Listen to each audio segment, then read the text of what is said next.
दिल्ली के कीर्ति नगर में गायत्री अपने परिवार के साथ रहती थी। गायत्री के 2 बेटे और 1 बेटी थी। गायत्री अपने बड़े बेटे विनोद की शादी शहर की लड़की अवनी से करवा देती है, जो दहेज में एसी लेकर आती है, जिससे गायत्री बड़ी खुश थी। लेकिन फिर एक रोज उसका छोटा बेटा मोहित गांव की लड़की सलोनी को अपने लिए पसंद कर लेता है और उससे शादी कर उसे घर ले आता है। फिर गायत्री और रामलाल को अपने बेटे की खुशी के लिए सलोनी को स्वीकार करना पड़ता है। अगले दिन सलोनी के कमरे के दरवाजे पर सुबह 5 बजे एक दस्तक होती है। जब सलोनी अपनी आधी अधूरी नींद में अपना दरवाजा खोलती है तो सामने उसकी सास खड़ी होती है। माँ जी, आप इतनी सुबह सुबह, सब ठीक तो है? मैं तुझे बस इतना बताने आई थी कि हमारे यहाँ खाना छत पर बनता है। धूप निकलने से पहले हम लोग छत पर नाश्ता कर लेते हैं, इसलिए अब जल्दी से तैयार हो जा। वैसे भी आज तेरी पहली रसोई है, फिर छत पर जाकर सबके लिए नाश्ता बना ले। हम लोग 6 बजे सब नाश्ते के लिए छत पर पहुंच जाएंगे। गायत्री ऐसे कहकर वहां से चली जाती है और फिर जल्दी से सलोनी तैयार होती है और छत पर रसोई का सामान लेकर चली जाती है। सुबह 5 बजे का समय था, जहां छत पर हल्का हल्का अंधेरा छाया हुआ था। तभी सलोनी अपने मन में सोचती है, छत पर कितना अंधेरा हो रहा है, यहाँ तो कुछ दिखाई भी नहीं दे रहा।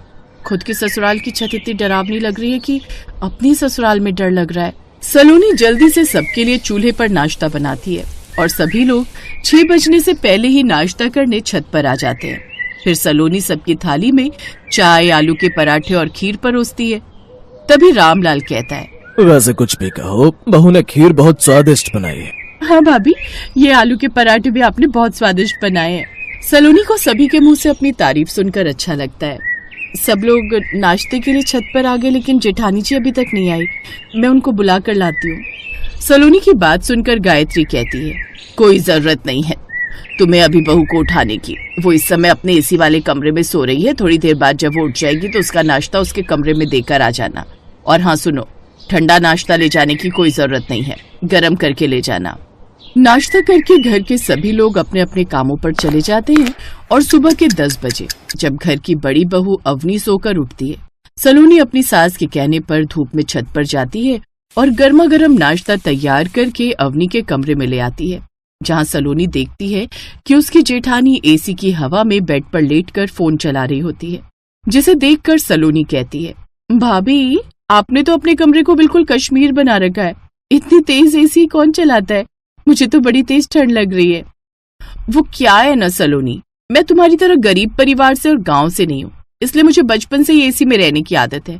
एक काम करो, तुम्हें ठंड लग रही है तो मेरा नाश्ता यहाँ टेबल पर रख दो और जाओ। अपनी जेठानी का घमंड से भरा जवाब सुनकर सलोनी को बिल्कुल पसंद नहीं आता और सलोनी उसके कमरे से चली जाती है।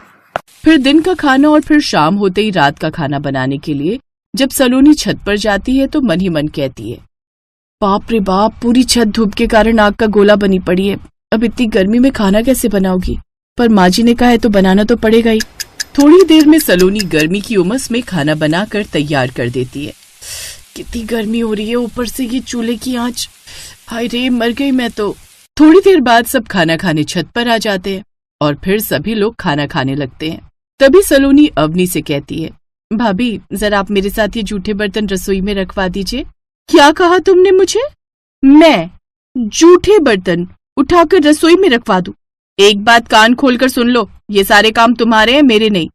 भाभी आप इस तरह से मुझसे क्यों बात कर रही हो? जिस तरह से आप इस घर की बहू हैं, उसी तरह मैं भी तो इस घर की बहू हूँ। तभी गायत्री गुस्से में कहती है, घर का कोई भी काम अवनी बहू नहीं करेगी, क्योंकि वो तुम्हारी तरह गरीब घर से नहीं आई है। अपने साथ बहुत सारा दहेज लेकर आई है, तेरी तरह खाली हाथ हिलाकर नहीं आई है। तुम जाओ अवनी बहू, अपने एसी वाले कमरे में आराम करो। देखो तुम्हें कितने पसीने आ रहे हैं। और तू जल्दी से जाकर सारे बर्तन धो ले, उसके बाद हमारे लिए ठंडा सा चिल्ड सा नींबू पानी बना। अपनी और अपनी अमीर जेठानी के बीच अपनी सास को इस तरह करते हुए भेदभाव को देखकर सलोनी को काफी दुख होता है। गरीब घर से शादी करके आने की वजह से सलोनी पूरे घर का काम करती और सभी लोगों का गर्मी में चूल्हे पर खाना बनाती है। वहीं अमीर बहू अवनी दिन भर अपने एसी वाले कमरे में आराम करती है और बस सलोनी पर हुक्म चलाती रहती है। ऐसे कुछ समय गुजर जाता है। फिर एक दिन सलोनी छत पर खड़ी होकर कहती है, सुबह का वक्त हो रहा है लेकिन अब भी छत पर कितनी ज्यादा गर्मी हो रही है। जल्दी उठकर नहा भी ली थी मैं, लेकिन अब भी देखो कितनी ज्यादा गर्मी लग रही है। छत पर खाना खाना फिर ठीक है, पर रोज रोज इतनी गर्मी में खाना बनाएगा कौन? एक वो है मेरी अमीर जेठानी, दिन भर एसी में पड़ी रहती है और मुझ पर हुक्म चलाती रहती है, और एक मैं हूँ जो सुबह शाम बस छत पर खाना बनाऊं। गर्मी का मौसम अपनी चरम सीमा पर पहुंच चुका था, जिसके चलते सुबह 5 बजे का समय हो या शाम 6 बजे का, इतनी गर्मी में सलोनी के लिए छत पर खाना बनाना बड़ा ही मुश्किल हो गया था। हर रोज की तरह सलोनी छत पर ही खाना बना रही थी। तभी 2 बंदर आते हैं और सलोनी की बनाई हुई सारी रोटी ले जाते हैं। हे भगवान, ये बंदर कहाँ से आ गए? चलो भागो यहाँ से, भागो। वो दोनों बंदर सारा खाना ले जाते हैं, जिसे देखकर सलोनी का मन बड़ा ही परेशान होता है। कितनी मुश्किल से मैंने गर्मी में ये खाना बनाया था और ये बंदर है कि सारा खाना ही उठाकर ले गए। अब मुझे दोबारा खाना बनाना पड़ेगा। हे भगवान, ये कैसी परीक्षा ले रहे हो मेरी तुम? क्या गरीब होना इतना ही ज्यादा गुनाह होता है? सलोनी फिर से सबके लिए खाना बनाती है और कभी कभी तो जल्दी उठने के चक्कर में सलोनी की नींद ही पूरी नहीं होती थी, जिसके चलते कई बार छत पर चढ़ते उतरते सलोनी गिरते हुए बच जाती है। हे भगवान, बच गई, नहीं तो आज तो मैं भगवान को प्यारी हो जाती। सलोनी जब छत से खाना बनाकर पसीने में लथपथ हुई नीचे आती है और अपनी जेठानी के कमरे में झाड़ू पोछा करने जाती है, तो देखती है उसकी जेठानी अपने एसी वाले कमरे में बैठी हुई थी। तभी उसे देखकर अवनी कहती है, छी सलोनी, तुम्हारे अंदर से कितनी गंदी पसीने की बदबू आ रही है।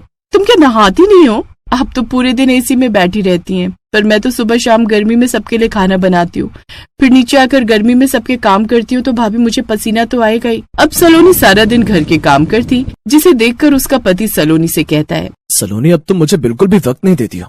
रात को भी जल्दी सो जाती हो। मैं जानता हूँ सुबह उठकर सबके लिए गर्मी में छत पर खाना बनाना और फिर नीचे आकर सारा काम करना कितना मुश्किल होता होगा तुम्हारे लिए। मुश्किल तो बहुत है जी, लेकिन अब क्या ही कर सकते हैं।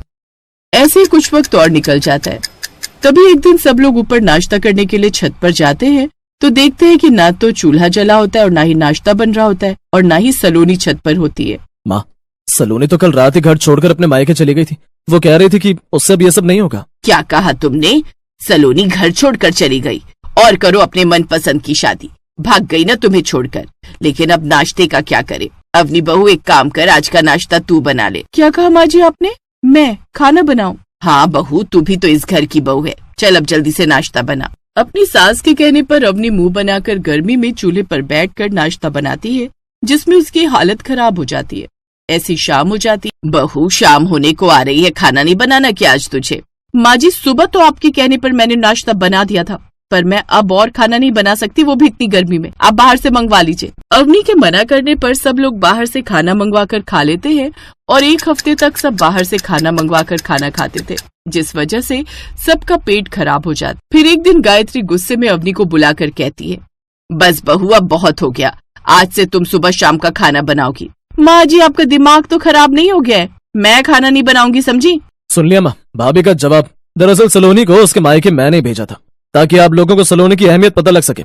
हमेशा आपकी बात मानी और दिन रात धूप में खाना बनाया। भाभी पूरे दिन एसी चलाकर अपने कमरे में रहती थी, तो वही भाभी एक दिन ढंग से खाना भी नहीं बना सकी। तभी गायत्री को अपनी गलती का एहसास होता है। सही कह रहे हो तुम मोहित बेटे।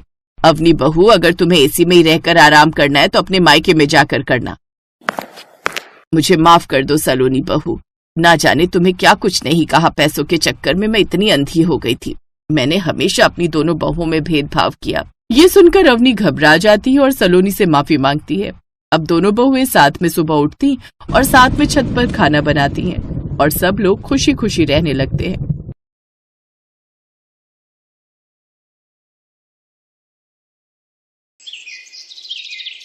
पार्वती अपनी नई बहू सोनम के इंतजार में हाथों में थाली लिए खड़ी थी। अपनी बहू की आरती उतारकर पार्वती बोली, सोनम बहू, अपने दाहिने पैर से ये कलश गिराकर अंदर आ जाओ। सोनम कलश गिराकर अंदर आ गई। उस घर को देखकर सोनम बोलती है, सूरज, तुम्हारा घर तो कितना छोटा है। अरे ये क्या, आते ही अपने पति का नाम लेने लगी। हमारे यहाँ पति का नाम नहीं लेते। अच्छा, तो आप बाबूजी को कैसे बुलाती थी? मैं तो इन्हें सूरज के पापा कहकर बुलाती थी। लेकिन माँ जी, मुझे तो इन्हें बंटी के पापा कहकर बुलाने में शर्म आती है। तुम भी ना एकदम बॉडम हो, तो तू इसको एजी ओजी कहकर बुला लिया कर। अच्छा जाओ, अब अपने कमरे में जाओ और नहाकर फ्रेश हो जाओ। फिर कल तुम्हें अपने हाथों से प्रसाद बनाना है, जिसके लिए हमें कुलदेवी की पूजा करने जाना है। अगले दिन सुबह जल्दी उठकर सोनम नहाकर तैयार हो जाती है। फिर अपनी पहली रसोई करने रसोई में जाती है। जहाँ वो अपनी पहली रसोई में सबके लिए हलवा बनाती है और फिर कुलदेवी के मंदिर जाकर उन्हें वो प्रसाद चढ़ाती है। ऐसे ही कुछ दिन बीत जाते हैं। कुछ दिन बाद सोनम को अपने ससुराल के हालातों के बारे में पता चल जाता है। एक रोज, सुनिए जी, घर में सभी सब्जियां खत्म हो गई हैं, मुझे कुछ पैसे दे दीजिए। अगर नहीं दिए ना तो शाम को बनाने के लिए घर में कुछ भी नहीं होगा और हमें नमक या अचार के साथ रोटी खानी पड़ेगी। मैं खाने को कहां से लाऊं? अभी तो मालिक ने तनख्वाह भी नहीं दी। अच्छा, अब मैं चलता हूं, काम पर जाने के लिए देर हो जाएगी। सूरज एक फैक्ट्री में गार्ड की नौकरी करता था। उसकी तनख्वाह बहुत कम थी और खाने वाले पूरे 5 जन। हे राम, 50 रुपए किलो बैंगन? नहीं नहीं, इतने महंगे नहीं चाहिए। अच्छा, ये आलू कैसे दिए? आलू भी पूरे 60 रुपए किलो। सब कुछ इतना महंगा है, इतनी महंगी महंगी सब्जियां खरीदूंगी तो आटा चावल कैसे आएगा? तभी सोनम के कानों में 10 रुपए अचार की आवाज पड़ती है। 10 रुपए अचार? ऐसा करती हूँ, आज यही ले चलती हूँ, कम से कम सस्ता तो है। उस रोज वो अचार लेकर ही घर आ जाती है और उसी से सबको रोटी परोसती है। लेकिन अब अगले कुछ दिनों तक भी वो वही सब उनको परोसती रहती है। अरे बहू, रोज ये अचार रोटी खाकर ऊब चुके हैं, घर में सब्जी नहीं बन सकती क्या? आप तो जानती हैं माँ जी, इनकी कमाई कितनी सी है और बाजार में सब्जियों के दाम कितने ज्यादा। भाभी ठीक कह रही है, अब जो भी बनाए खा लो। मुझसे तो नहीं खाया जाएगा बिना सब्जी के खाना। बंटी, ओ बंटी, जरा इधर तो आना। जा पड़ोस वाली कमला को बोल इस कटोरी में जरा सब्जी दे दे। 8 साल का बंटी कटोरा उठाकर सब्जी लेने पड़ोस की कमला काकी के घर चला जाता है।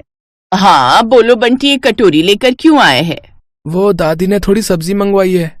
कमला मन ही मन सोचती है, आज अगर इसे सब्जी दे दी तो कल ये फिर कटोरी उठाकर सब्जी मांगने चला आएगा। एक काम करती हूँ, जो कल की बासी सब्जी रखी है वही दे देती हूँ। कमला बंटी को बासी सब्जी दे देती है, जिससे अब सोनम की सास पार्वती वो खा लेती है।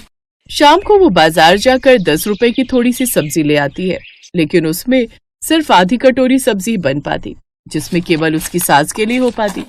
फिर एक रोज रोज जो सब्जियां बाजार से लाना तो हो नहीं पाएगा। मेरा मायका गांव में है, वहां पर खेत होने से कितना लाभ होता है। कम से कम हम अपने खेत में या आंगन में क्यारी लगाकर उसमें सब्जियां तो उगा सकते थे, लेकिन यहाँ तो इतनी भी जगह नहीं है कि हम ये कर सकें।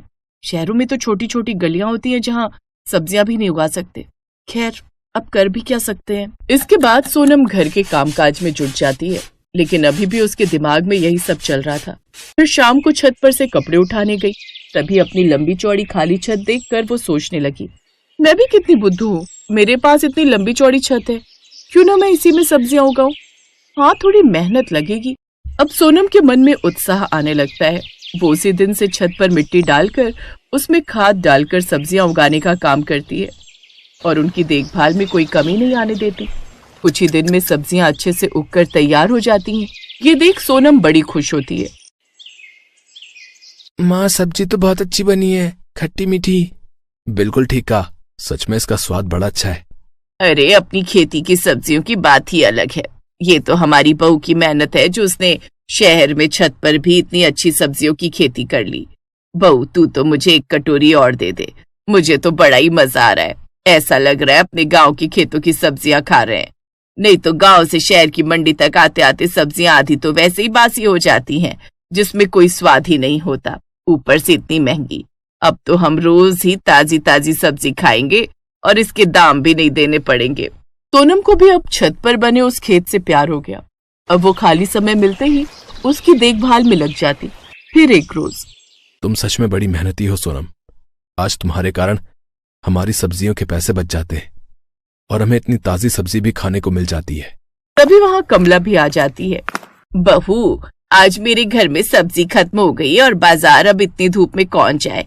तू अभी के लिए अपने छत वाले खेत से मुझे कोई सब्जी तोड़ कर दे दे, जैसी तूने उस दिन दी थी ना मुझे बासी सब्जी। ऐसे ही बहू कोई सड़ी गली सब्जी है तो वो इस मुई कमला को लेकर आ। सत्यानाश जय तेरा, उस रोज उल्टियां कर करके मेरा बुरा हाल हो गया था। अब मुझे माफ भी कर दो पार्वती, हो गई गलती मुझसे। अच्छा कोई बात नहीं काकी, आप बैठिए, मैं आपके लिए छत से बैंगन लेकर आती हूँ। सोनम छत से बैंगन तोड़कर उसे लाकर दे देती है और वो अगले दिन फिर सोनम के घर आ जाती है। सोनम बहू, इतनी अच्छी सब्जी तो मैंने शहर में खाई ही नहीं, कितनी ताजी और स्वादिष्ट। ऐसा कर, तू मुझे आज कोई और सब्जी भी लाकर दे दे, तू चाहे तो बदले में पैसे ले ले। नहीं काकी, उसकी कोई जरूरत नहीं है, मैं अभी लाती हूँ। सोनम छत से सब्जियां तोड़कर उसको लाकर देती है, जिसके बदले कमला काकी उसे पैसे देती है। रख ले बहू, ये तेरी मेहनत के हैं, और हम बाजार से जाकर सब्जियां लाते हैं तो वहां भी तो पैसे देते हैं ना। अरे मैं तो कहती हूँ कि तू ऐसी सब्जियां बाजार में बेचे ना तो तू अच्छी कमाई कर सकती है। पहली बार उन सब्जियों के दाम पाकर सोनम बड़ी खुश होती है और अब वो खुद का काम शुरू करने की सोचती है। वो अपने घर के बाहर ही ताजी सब्जियों का बोर्ड लगा देती है। अब जिसे भी वो ताजी सब्जियां चाहिए होती वो उसके घर आकर उसकी छत से सब्जियां खरीद कर ले जाते। सोनम बहन, मुझे 2 किलो बैंगन, 2 किलो सीताफल और 1 किलो भिंडी घिया दे दो। जी अच्छी बात है, अभी बांध देती हूँ। सोनम, तेरे कारण हमें भी कम दाम में अच्छी सब्जियां खाने को मिल जाती हैं। ये ले तेरे 300 रुपए। अब उनकी आर्थिक स्थिति काफी सुधरने लगी क्योंकि अब मुफ्त की सब्जियां खाने के साथ साथ उन सब्जियों से कमाई भी होने लगी और अब घर खर्च तो सोनम की सब्जियां बेचकर ही चल पड़ता और सूरज की तनख्वाह सूखी बच जाती और अब वो खुशी खुशी से रहने लगे।